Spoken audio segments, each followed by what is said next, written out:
দাগিকে কেন আপনি superhit cinema এই মুহূর্তে আমরা বলতে পারি, কারণ আমার মনে আছে যে আমরা গত বছরও যখন তুফান শুরু করলাম, সো প্রথম 4 দিনের মাথায় কিন্তু আমরা বুঝে গিয়েছিলাম যে Toofan is going to be a industry hit and blockbuster.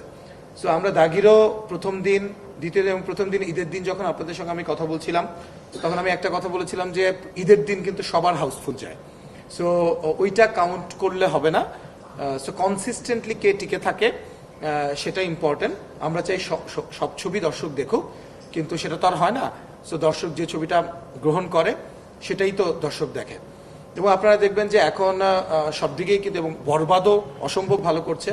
মেহেদী হাসান হৃদয়, আমরা নতুন আরেকজন ডিরেক্টর পেলাম। শুধু শিহাব শাহিন আর রায়হান রাফির দিকে আমাদের তাকিয়ে থাকতে হবে না, নতুন আরেকজন ডিরেক্টর পেলাম। সো কংগ্রেচুলেশনস টু মেহেদী হাসান হৃদয়। আর শিহাব ভাইকে আগে কংগ্রেচুলেট করি যে ওই 3 দিনের মাথায় আমরা সেই ট্রেন্ডটা ধরতে পারছি, এবং আপনাদেরকে আর 3 দিন পরে নতুন আরেকটা সংবাদ দিব দাগি নিয়ে। দাগি যে একটা শক্ত অবস্থান করে নিয়েছে, এবং ওই একই ঘটনা ঘটলো যেটা আমরা 2 বছর আগে দেখেছি সুরঙ্গ এবং প্রিয়তমা হেড টু হেড। তো এবারও কিন্তু আপনারা দেখেছেন বরবাদ এবং দাগি head to head, either Borbaad or দাগি।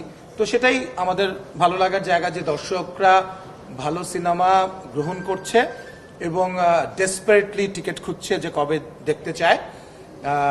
আর কেন এটাকে আমরা, আমি 2টা এক্সাম্পল দিই আপনাদেরকে। 1 নম্বর হচ্ছে উত্তরা সিনেপ্লেক্স নতুন হয়েছে, অনেকে জানেই না যে এটা নতুন হয়েছে। এবং উত্তরাতে সিনেপ্লেক্সে 3টা ভিআইপি শো আছে, এবং 3টে ভিআইপি শোতেই এক একটা টিকিট 1200 টাকা করে। সো 3টাই দাগির দখলে, এবং 3টাই, আজকের কথাই আমি বলি, 3টাই হাউসফুল, এবং কালকেরগুলোও হাউসফুলের পথে। হয়তো যেহেতু টিকিটের দাম বেশি, ওখানে কিছু টিকিট পাওয়া যেতে পারে।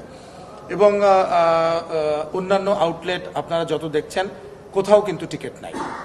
সো এটাই তো আমাদের, তো এটাই চাওয়া ছিল, এটাই তো হলো, তাই না?